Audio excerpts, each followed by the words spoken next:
Canım iste canım bile sana kurban yar. Yıldızlar yerinde güzel bırak dursun yar.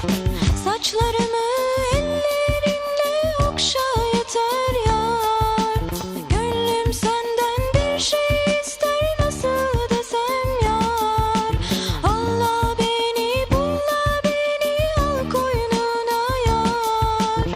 Rüzgar olup ince beline sarılayım yar. Çimen olup ayağına serileyim yar. Sürme olup gözlerine sürüleyim yar. Canım iste canım bile sana kurban yar.